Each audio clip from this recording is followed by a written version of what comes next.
And then I went to these Bitcoin meetups and I could not stop talking to random people. There's something about Bitcoin that allows you to cut through the first 6 layers of rapport building to where you're off to the races having a fascinating discussion with someone you just met 10 minutes ago. Let's say that Bitcoin does over the next decade what it did over the past decade. In order to benefit from Bitcoin, you have to do more than buy it, you have to hold it. Hey everyone, welcome to the Bitcoin Way podcast. I'm your host, Michael Jordan. Really appreciate you being here. Today on the show, I have Matt.golliher. He is a financial advisor at Vista Investment Partners, and they are leading the way when it comes to onboarding Bitcoiners into their financial advisory practice.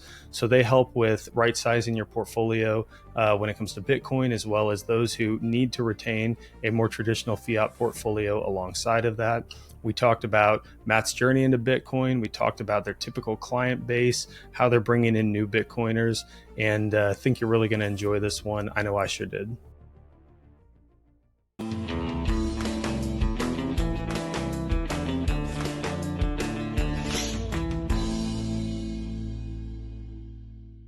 Hey everyone, like I said in the intro, I've got Matt here. Matt, welcome to the Bitcoin Way podcast. Thanks for having me. Great to be here. Yeah, I'm really looking forward to this conversation. It's always fun talking to someone who's got like a foot in traditional finance and a foot in Bitcoin and an immense amount of conviction in the latter. So it was an absolute pleasure meeting you a couple of weeks ago. For everyone listening, Matt and I met at an in-person event here in St. Louis, actually. He drove in with his wife from Indiana, and we got to chat for a little bit and have since reconnected a couple of times, and I'm looking forward to this conversation. So Matt, let's just start at the beginning. Talk a little bit about your Bitcoin journey, how you came into it, but maybe even if you want to go back further, where you've worked in finance and sort of the different roles you've had. Yeah, sure. So I've been a financial advisor for a little bit more than a decade now, and hopped around to a few different firms early in my career. Before I came here, I was an advisor at 2 different bank programs, and Bitcoin, the first time I remember it getting on my radar was in 2017 with the big price run up that occurred that year. Bitcoin was all over the mainstream financial media, and that's when clients first started expressing an interest in it and asking me about it. And I'm not proud of the fact that at the time I told them Bitcoin was digital beanie babies and purely speculation, hype fueled bubble, not a suitable long-term investment or store of value. And I give myself a little bit of credit because I did try to look into it, but at the time there was so much going on with crypto nonsense, like crypto kitties on Ethereum, I think were selling for like $100,000. And, everyone and their brother was putting together some blockchain project. And I just couldn't see through the crypto haze to see the orange signal coming through that was Bitcoin. So I lumped it all together as sort of the same thing. And that's how I talked about it with clients. And then after that massive bull run that year, the price crashed. And then I just didn't really pay much attention to Bitcoin for the next couple of years. But then in 2020, I came here to Vista. I left the bank channel. And my first day here was, I think, March 23rd of 2020, which is the day Indiana shut down for the pandemic. But that all ended up being relatively lucky because that's also the same time where something made me notice that Bitcoin wasn't dead yet. And I just got this feeling that if I'm going to continue dismissing this thing, I need to at least read a book about it. So I ordered The Bitcoin Standard by Seyfedin Ammous, and I had already done a fair amount of self-study on Austrian economics. I read The Creature from Jekyll Island when I was 20 years old. I didn't need convinced about the problem. I just was not convinced that Bitcoin was any kind of solution to it back in 2017. But as soon as I started really looking into it, that opinion quickly changed. And then that put me in a interesting position that all orange-pilled financial advisors are eventually put in, which is that you see Bitcoin, the light bulb goes off. Now what do you do? And so I was fortunate with that the firm here was so open to it, and they ended up going down the Bitcoin rabbit hole with me. And we've spent the last, 3.5 years solving the compliance and legal Rubik's Cube necessary to be able to offer Bitcoin focused wealth management and advisory solutions. And now we're finally able to do that. That's amazing, man. So would you attribute sort of your receptivity to Bitcoin as, would you trace that back to reading The Creature from Jekyll Island, your sort of background in Austrian economics? Because my sense when I talk to other financial advisors in the fiat world, it's like there's just like a mental block. They can't understand why this thing that does nothing in their minds is people perceive it as valuable. Except, I mean, you said you were calling it digital beanie babies back in 2017. In their mind, there are a lot of financial advisors that's still what it is today. What about you and your background or curiosity, I guess, made it click? I'd say two things. The first is that I did come to it already with a firm understanding of Austrian economics. Um, so, the ideas like the commodity theory of money or the monetization of gold and how that worked, and um, things like that weren't new to me. I kind of already saw the world that way. So I was ideologically inclined to answer the call when Bitcoin came knocking.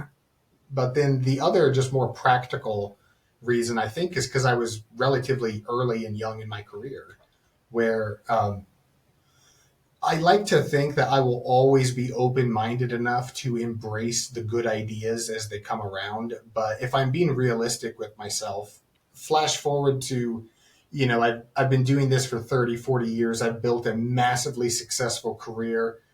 I know what I know what I'm doing and I'm good at it and successful with it. The incentives to go off and chase, this new thing are just, kind of limited. And I had the luxury of not having 30, 40 years of experience behind me that would indicate that, yeah, this probably isn't the next greatest thing. We've seen stuff like this before and none of it ended up working out. So I guess those are the two biggest things I would attribute to it, which really just are just good luck on my part. I don't ascribe any particular intellectual or ethical or moral fortitude for being open minded enough to see Bitcoin. I think I was just primed when it came time. Yeah, I think that's a problem we see in a lot of industries. Like in healthcare, the older the doctor, they've been doing things the same way for so long that they're not in school to learn the newest innovations, and they know what they can do, they know what they're good at, and so what's the expression? Something like technology advances, with every death or something like that. One Like funeral at a time. yeah, one Yeah. funeral at a time. Yeah. So was there a particular attribute of Bitcoin that really made it click for you, that you said, okay, I get it. It's scarcity, or this could put central banks out of business with decentralization. Was there something specific that you were like, yeah, I get it. That's what we've been looking for? Proof of work mining combined with the difficulty adjustment and the issuance schedule. Um, Okay. because I knew about the 21 million hard cap scarcity back in 2017. The reason I didn't find it credible is because, okay, the Bitcoin protocol currently limits the max supply to 21 million, but anyone can issue a new cryptocurrency. The supply of crypto is infinite because you can replicate it at near zero cost. So that's not real scarcity. But then when I finally understood the dynamics of proof of work consensus and the role that that played in energy, that's when it really started to click, I would say, because that's when I appreciated the fact that digital scarcity can only be discovered once, and it was discovered in 2009 when Satoshi released the Bitcoin protocol. And that helped me understand it more as a protocol, not a financial product or an investment. It was something more akin to TCP/IP, where it's not the MySpace of crypto, so to speak. That's not really how protocols evolve and work. So That was the biggest thing, I think. But that also gave me, I think, a line of sight into the future about the incentive structure and how it would continue to play out for Bitcoin. As miners, for example, chase the cheapest forms of energy to the vast corners of the globe, and that consensus mechanism continues to get distributed. It helped me see it in a more comprehensive way to where it finally clicked. That's a more profound answer than I would have expected from someone with a financial background. That's interesting. So were you ever then caught up? You talked about like the haze of crypto. Mm-hmm. Were you ever caught up in any of that, or did you kind of recognize a lot of noise and somehow Bitcoin made its way to be a signal for you, or how did that play out? Yeah, so once I read a couple books about Bitcoin and started going down that rabbit hole. The first Bitcoin I bought was on Coinbase, and so I also played around with. I bought some other crypto tokens in much the same style as you would place a bet on a sports gambling site, just for fun. Um, and then in a similar way, once I finally felt like I had, if not my brain wrapped around Bitcoin, at least my arms around a significant part of it. The next question, I think, if your first exposure to it is through a crypto exchange, is okay, well, what are all these other tokens? And so I tried to get down to the same level of understanding for those that I did with Bitcoin. And unlike with Bitcoin, where every time a question came up, which is, well, how do you know the supply is limited to 21 million or anything else, there's actually a very good and deep and profound answer that many, many people have had discussions about many, many times. But the opposite occurred as I tried to go deeper into what Ethereum is, where those questions did not have satisfactory answers. And there I've ended up reaching the opposite conclusion, which is that non Bitcoin crypto essentially uninvented the innovation that is Bitcoin, which is a hard digital asset with no intermediary. Crypto tokens and projects reintroduced a trusted intermediary in order to function. And in their case, that trusted intermediary is a foundation or a DAO or a corporation or a multi-sig or something like that. And maybe that's better than a central bank. Maybe it's not, but it's not the same thing as Bitcoin. And that's the conclusion I reached. And so after 6 months or so, I was fully locked in on Bitcoin and don't really care about any of the other stuff. Yeah, it's a place I think most of us come to eventually. The difference is just how long it takes. Right. So, can you talk to us a little bit about Vista and Orange Horizon Wealth and what exactly you do? What distinguishes the two brands, and what you're working on? Yeah. So to avoid any confusion with our online presence right now, we have technically launched Orange Horizon, but we are still in the process of publicly launching. So, for example, the website's not even done yet. But Vista Investment Partners is a registered investment advisor here in Richmond, Indiana, and it started as a conventional wealth management firm.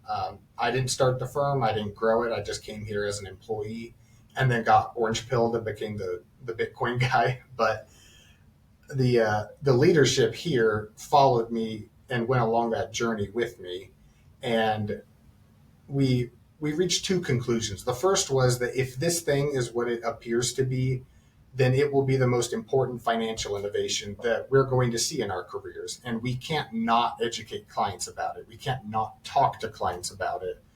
So we started out on figuring out how to do that, how to integrate Bitcoin into an advisory practice. And we slammed into several brick walls immediately where, no, you can't do that. No, you can't do that. No, you can't do that. And so um, we, Were those compliance brick walls, or yes, okay? yeah. And some are practical, like just a matter of how do I, as a financial advisor, sell Bitcoin to a client in a way that meets all the standards for, like, example, the SEC's rule around qualified custody. And so we were fortunate in that we I think our timing was almost perfect because if we had tried to do this in 2016 or 2017, it just would not have been possible for a couple of reasons. But enough of the infrastructure had been put in place. Like Swan Bitcoin came out with an advisor platform, which checked our boxes as far as it's Bitcoin only, it's not crypto. Um, it meets the conventional standard for what we would look for in a custodian, and that didn't exist really before 2020. But most of it was around compliance, and I guess you could say, a difference of business philosophy with what was the RIA that we were a part of, which is also called Vista Investment Partners, um, where even though my office, we kind of saw Bitcoin and we were motivated enough to go through this pain to be able to offer it, their firm did not see it the same way. And so one of the changes we had to make was withdrawing from that RIA and starting our own in Indiana. Hmm. And we still have a good relationship with them. We still, co-manage some strategies and things like that. But it's just those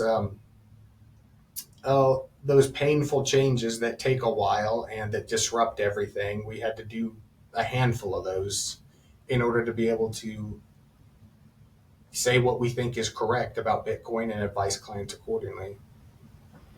Yeah, no, I can only imagine. So, how then or maybe this is a question of how has your business model changed? Maybe it's like, how is it going to change? Because I know you're still earlier, you're operational, but maybe don't have the web presence yet for Orange Horizon. How do you anticipate, I guess, the business model changing as a Bitcoin focused advisory? Because I know there are already financial advisors who are able to now promote the ETFs.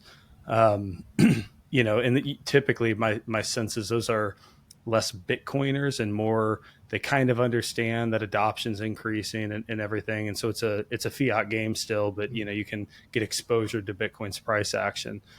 How do you anticipate like your business model, your marketing, all of that changing in light of what you're working on?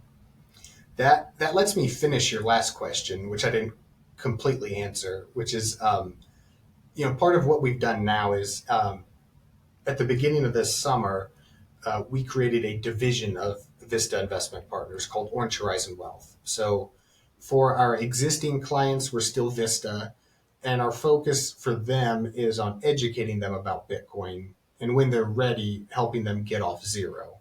But we're not dragging our traditional clients kicking and screaming into Bitcoin.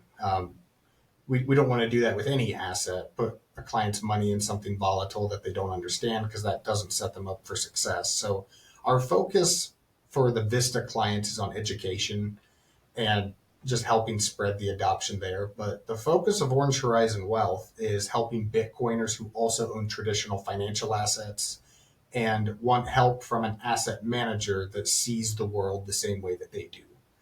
So that our primary strategy for growth is helping that small but very motivated niche of clients whose number one priority in a financial advisor is that they have a deep understanding of Bitcoin and are able to offer a full range of advisory solutions that includes Bitcoin.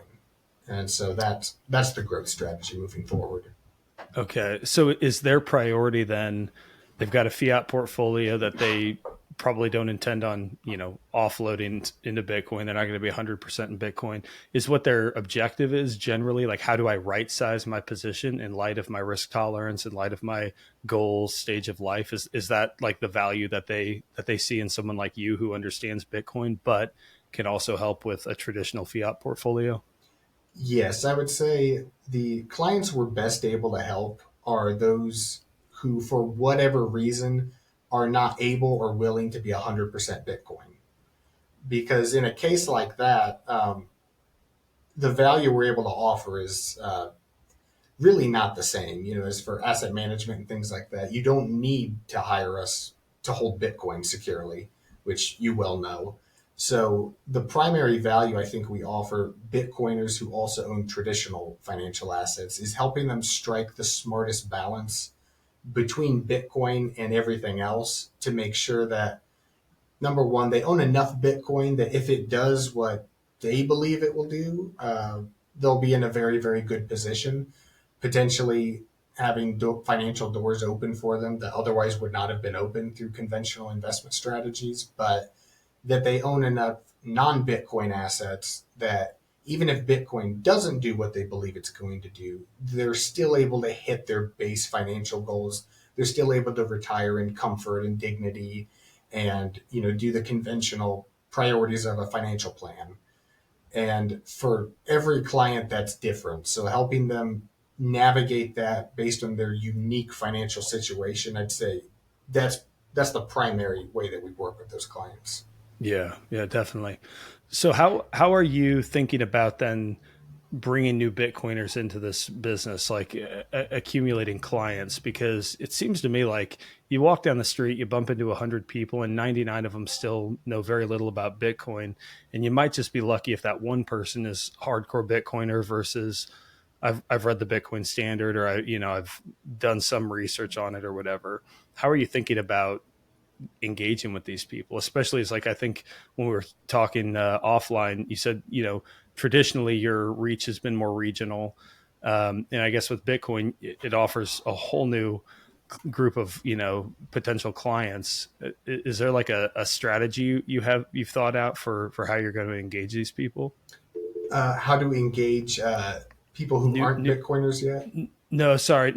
How you engage Bitcoiners who don't know that you exist, have that need though. If I do have a traditional fiat portfolio, even if they are custodying their Bitcoin stack properly, is it just a matter of podcast appearances, Bitcoin meetups? Like, how are you thinking about like reaching all these people, because it's such a global community, Mhm. and but most of them probably aren't in Richmond, Indiana, for example, right? So, Right. how do you grow that client base of Bitcoiners who need these services?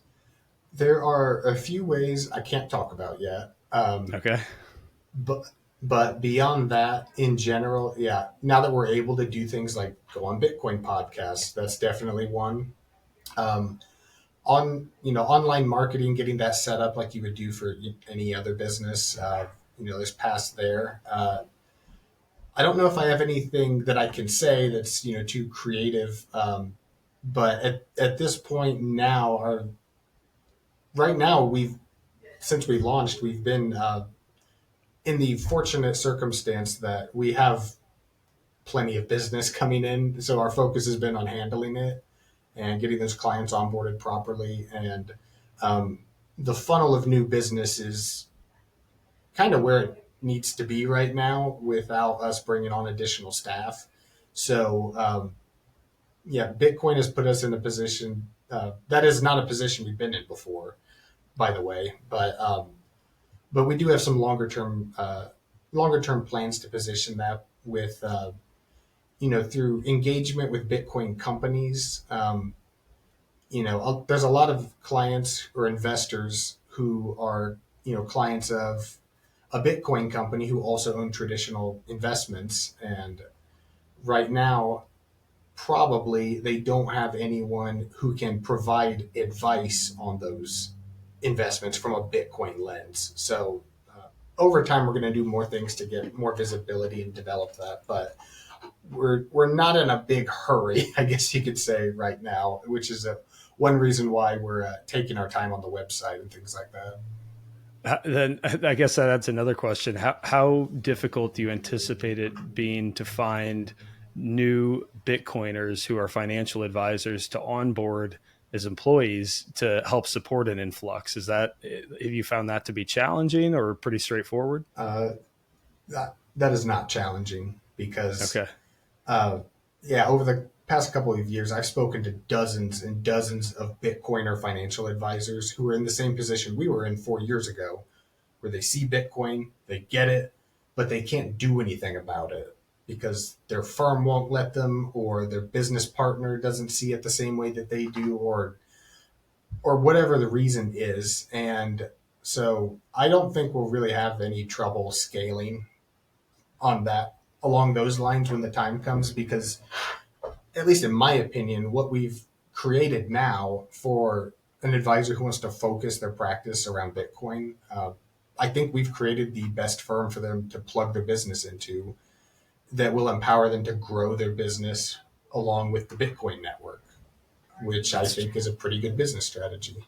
Yeah, that's terrific. I would have guessed it would be at least a little bit harder, but my own experience is every time I talk to a financial advisor, they'll like. I mean, I've gotten to the point where if someone asks me, I just say, "Oh, I work in financial services," because to try explaining what it is that I do, they're like, "Yeah, I don't even know what you're talking about." So I guess you probably have a different perspective though, because you're engaging with a lot. You're deeply embedded in Bitcoin as I am, but you're also deeply embedded in this financial services industry that you've been a part of for so long. So I guess that makes sense. Yeah, and in the cross section of those two industries being engaged, the probably fewer than 1% of all financial advisors at this point are what you would call a real Bitcoiner, uh, but we have a good shot at finding them just through Yeah. the various things that we're doing. Well, good, good. That's good to hear. I think you're going to need a lot more of them in the next few years, if I were to guess. That's what we're planning. Yeah. Good. So what's the typical like client profile for you of a Bitcoin client specifically?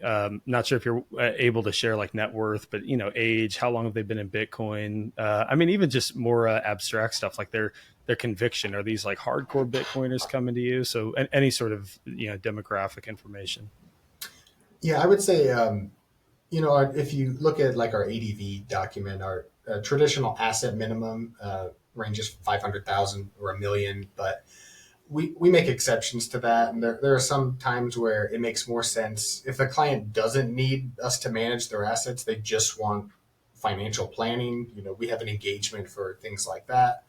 Um, I would say the typical client is approaching or in retirement, has a sufficient amount of wealth that they would like help managing by a wealth manager, and they want to hire someone to do that. Um, and it makes sense for them to do that. And for the new clients, I would say they're most of them are already Bitcoiners, because if someone who's a Bitcoiner asks me, well, why should I hire your firm versus any other firm? I believe I have a very strong and compelling answer to that question.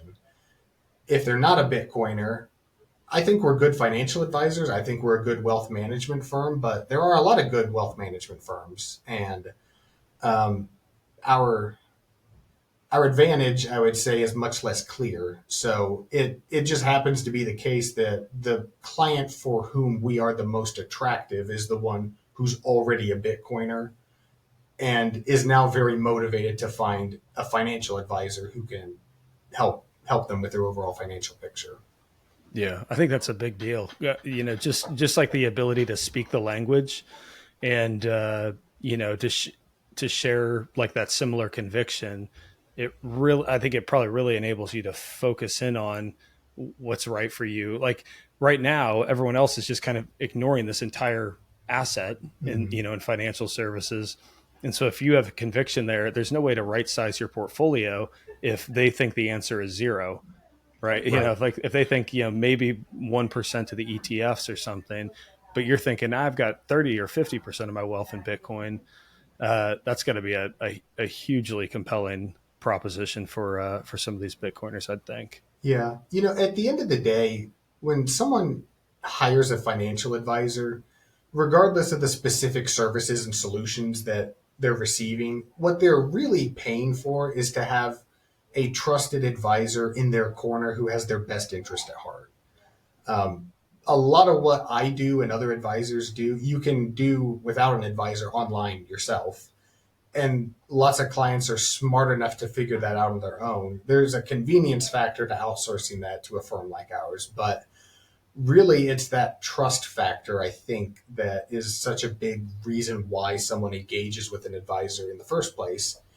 And one of the most interesting things that I noticed when I first started going to like Bitcoin meetups and things like that is that um, I'm not a shy person by any means, but I wouldn't describe myself as being super extroverted. So networking and small talk and things like that, I always found kind of drained me of energy.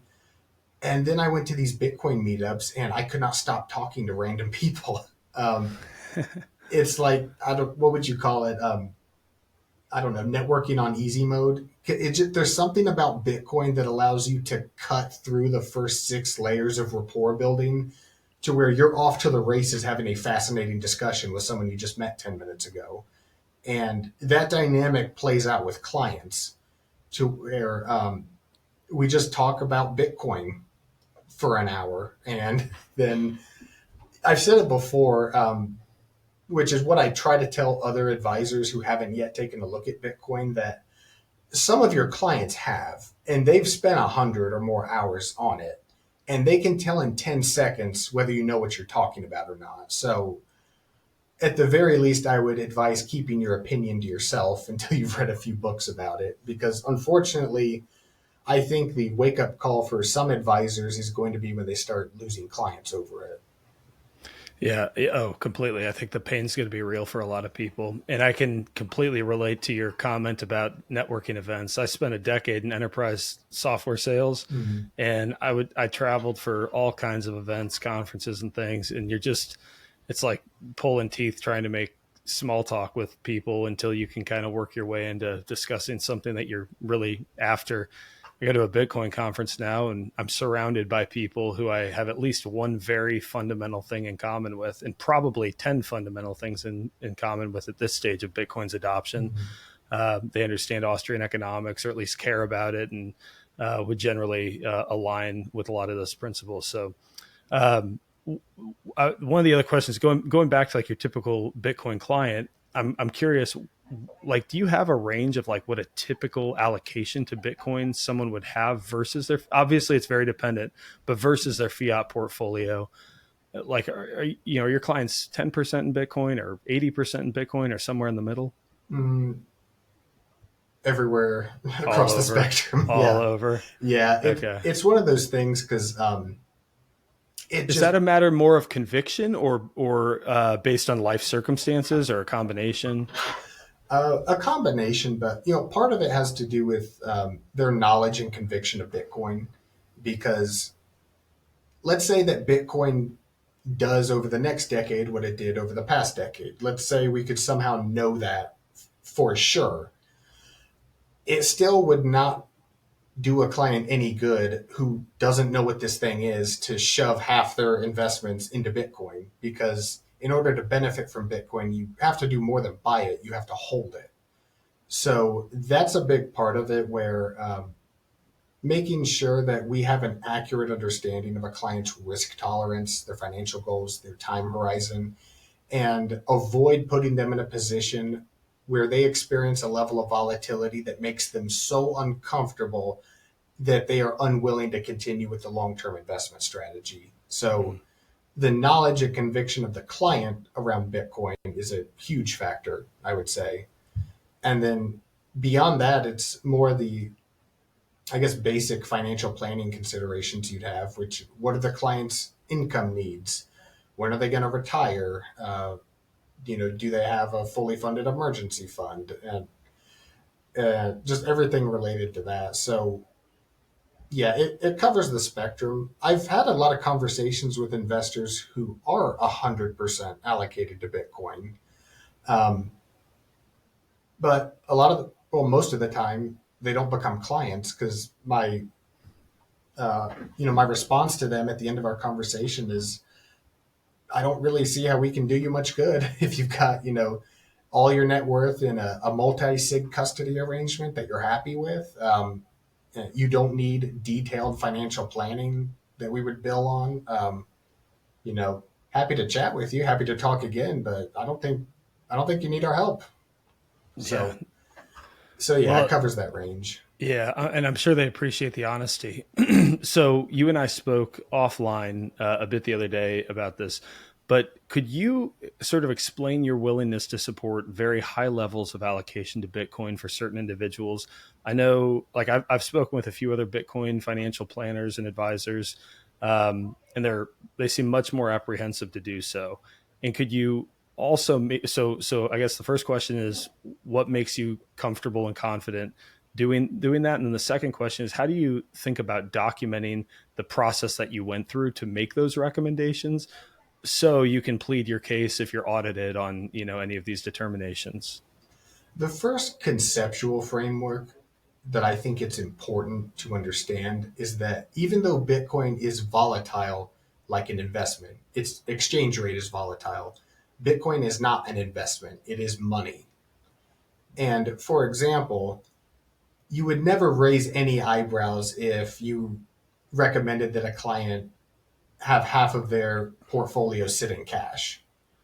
That's not that uncommon of a thing. Some investors do that often if they think there's going to be a recession or a market pullback, and they want to hold outsized cash allocations. But Bitcoin's the same way. It's just the risk is the short term risk versus the long term risk, where it is it is risky to hold cash just like it's risky to hold Bitcoin, but for different reasons. And in the US, we've had the luxury of not having that risk really materialize in a dramatic way. But the conventional thinking around having a client who's 30% allocated to Bitcoin or 40% or 50% is, an over concentration risk. But number one, Bitcoin's not a stock, it's an asset class, just like US dollar cash.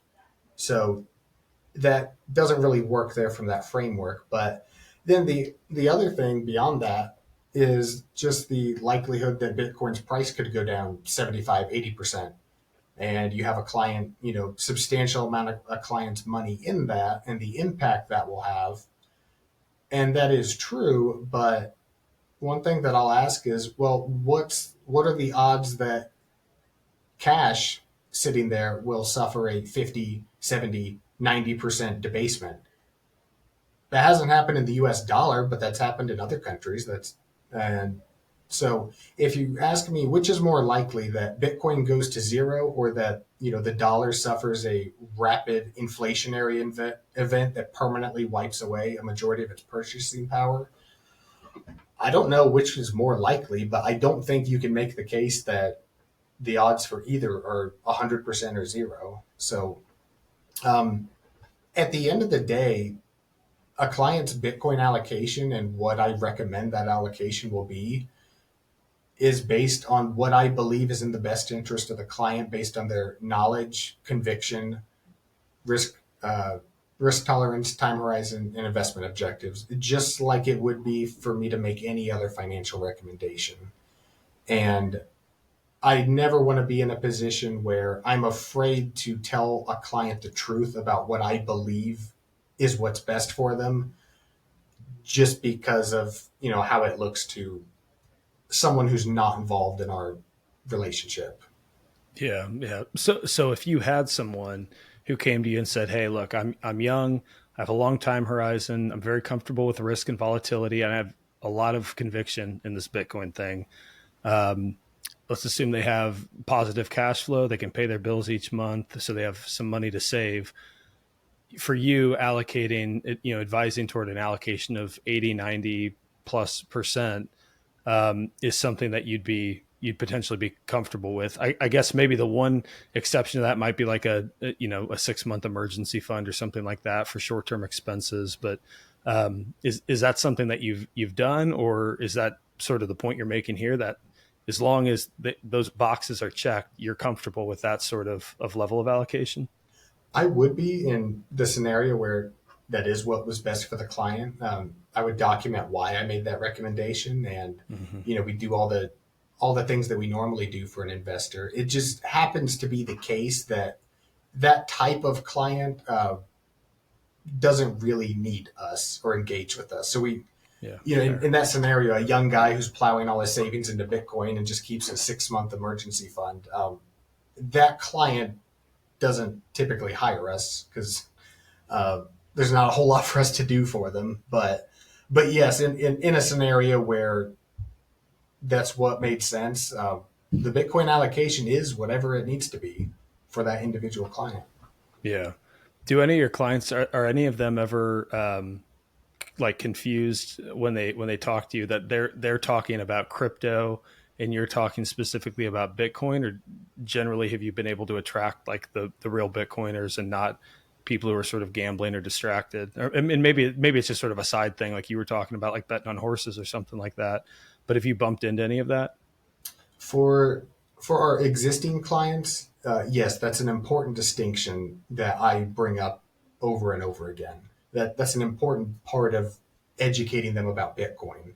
That it is a distinct and different thing than blockchain technology, crypto, Web3, whatever buzzword of the day is going around. Um, so yes, for those clients, I definitely have that conversation. For new clients, if it just in how we've built out our network in the Bitcoin space over the last couple of years, it's evolved to the point where the vast majority of people who reach out to me are Bitcoiners who understand the difference. In cases where I've had someone who's interested in the other stuff, I tell them we're not the firm for you. That's not what we do. Um, but that Yeah. doesn't happen too terribly often anymore. I think we have enough stuff out there.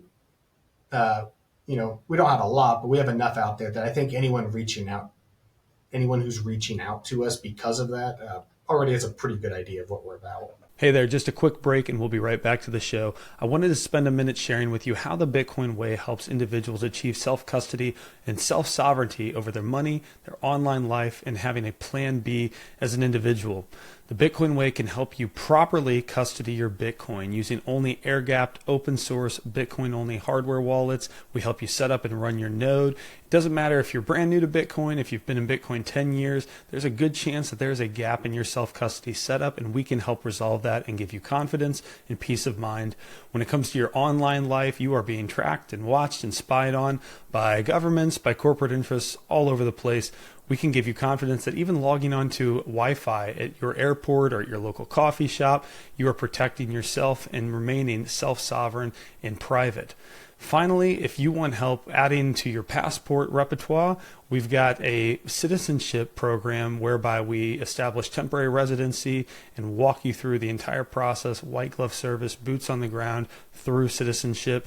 It is important in a time of crazy economic and political upheaval that you have optionality when it comes to where you're going to live, reside, and spend your life. Check out thebitcoinway.com/podcast. You can schedule a free consult with the team to learn more about our services and understand how we can help you achieve full self-sovereignty. Yeah, I would imagine, in certainly like as your business grows and you fine tune your marketing engine and a lot of those things fall into place. I imagine we'll have less of that. It seems to me like we're already, like I don't pay any attention to this stuff, but like the BTC to ETH charts that I've seen lately, it's just like continuing this slow decline. I don't know if it's the end. I imagine it'll be eventually. Um, I'm curious, as we start heading for home, I'm curious just what you like now that in the last, relatively short period of time versus the rest of your career, you've started to work with more Bitcoiners. Is there anything about Bitcoiners that stands out to you in terms of, risk tolerance, time preference, or other attributes that your Bitcoin client has that maybe your typical fiat client doesn't? I would say one common theme is, and it relates to why they were um, intellectually able to embrace Bitcoin in the first place, but that is trust in the existing system. Um, I forget who wrote this. I wish I could give them credit, but it's something about yuppies and Bitcoin. Yeah, Where Jesse Myers. Yeah. okay, yeah, Yeah. um, where the to boil that piece down is basically that the ability to understand and embrace Bitcoin is more than a function of someone's intelligence. The second factor is how much they trust the system, because it described in the piece, very intelligent, well educated, ostensibly incredibly smart people who just could not seem to wrap their heads around this Bitcoin thing. And the underlying factor is because they trust the existing monetary system, they trust the government, they trust all the institutions and things around them. And that is, I don't want to make it sound like I think Bitcoiners are, overly conspiratorial or negative or doomerist, although some of them are. But the ability to take sovereignty over one's own life and not trust its outcome completely to trusted institutions, that's one factor that I've found is common among Bitcoiners. And related to that, they're much, much, much more inclined to take health decisions into their own hands, or lifestyle decisions, or a variety of other things. Um, they don't just go with conventional wisdom under the assumption that anyone who questions that is crazy or stupid. They're willing to at least look at more angles and sides of a certain thing. That's one thing I've definitely noticed.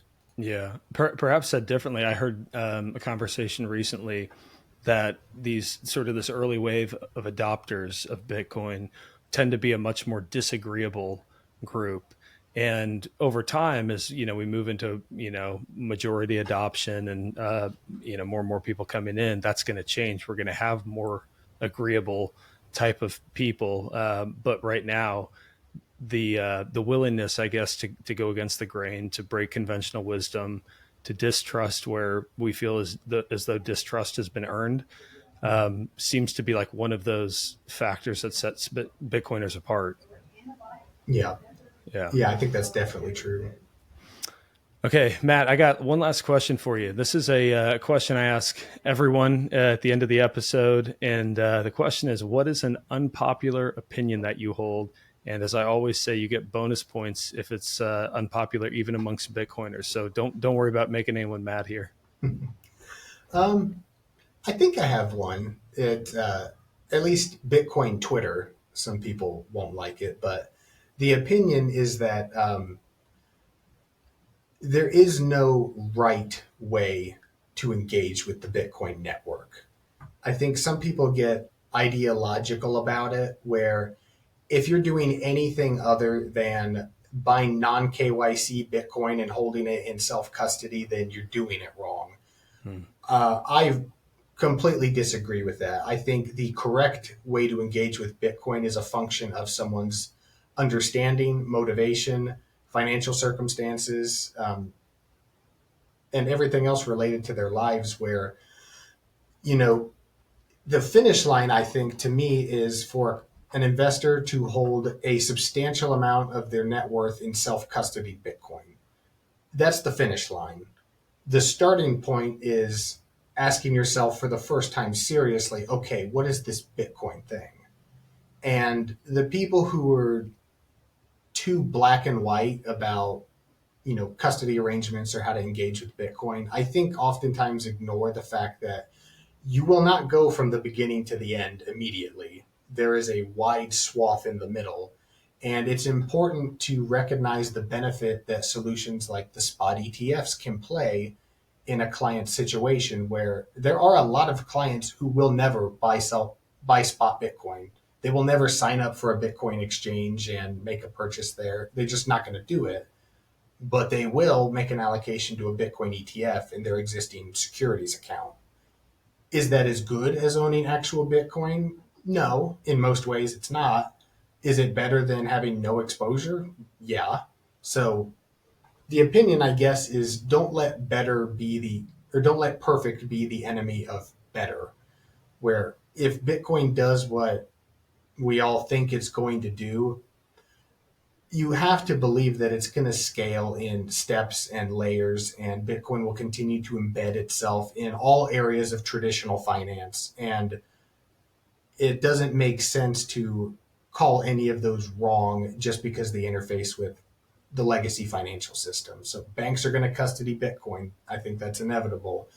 Um, the ETFs are already out. I also thought that was inevitable. Options will start trading on them. New financial products will be created using those. And Bitcoiners might look at that and say, oh, that's fiat garbage nonsense, just buy Bitcoin. But I think they have to understand that not everyone has their level of commitment, conviction, education, and that those new financial products that are powered by Bitcoin will represent a I think, a tremendous improvement over the current available investment universe that investors have access to. Yeah, I think it's I've heard it called like the purity test. It's easy for Yeah. like the cypherpunk types who were very early on, understood it, understood Austrian economics, or at least were very technologically literate to understand like the inner workings of Bitcoin. It's probably more tempting for those sorts of people.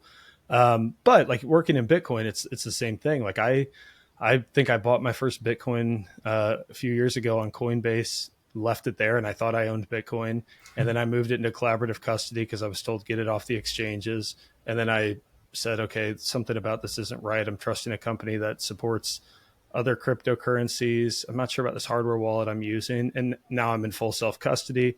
I think the impetus is it's on us to shorten that learning curve. Like it took me a couple of years to get it figured out, and in reality it would have been just as easy for me to take full self custody of my Bitcoin, early on in my journey, which I didn't. But I think, belittling people for a lack of understanding, especially early in their journey, is going to encourage exits from the community and not entrance into the community. So it's I think it's a balancing act between like patience and education, and but also raising the alarm bells on don't keep your Bitcoin on an exchange. We've seen what happens, as just as an example. So I think that's a good unpopular opinion, and I think you'll piss off a lot of Bitcoin Twitter. Well Looking done. forward to it. Yeah. Hey, Matt, why don't you, thank you so much for this conversation. Why don't you give a handoff, tell people where they can find you online, your company, anything else you want to share? Yes, the best way to reach out to me right now is just by email. I don't know if we could put that in the show notes or, Yeah. Yeah, um, definitely. yeah.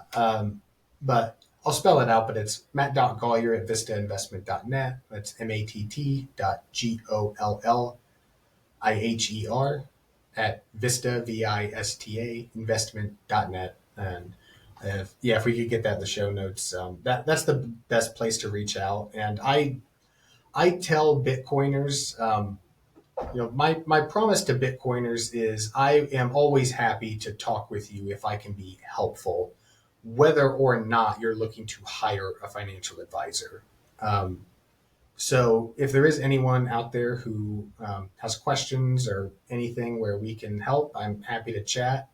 And if you or someone you care about works with a financial advisor who does not understand Bitcoin, I am also always happy to talk with that advisor and try to help them get their Bitcoin journey started, because they're all going to be they're all going to adopt Bitcoin one way or another, and it's in the interest of them and all their clients if they do it early and voluntarily versus waiting until they have to.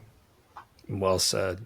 Matt, thank you so much. You are a wealth of knowledge and, as usual, generous with your time. So thank you so much for coming on the show today. Yeah, thanks for having me. And that's a wrap. Again, I hope you enjoyed this conversation with Matt. I know I sure did. Again, check out Matt. I'm going to leave his email in the show notes. You can find more about Orange Horizon Wealth and Vista Investment Partners. And would encourage you, if you're looking to find this right-sized balance between your Bitcoin allocation and your fiat portfolio, depending on your needs, I think he'd be a great resource to talk to. And that's all I've got for you today. Until next time, this is Michael signing off.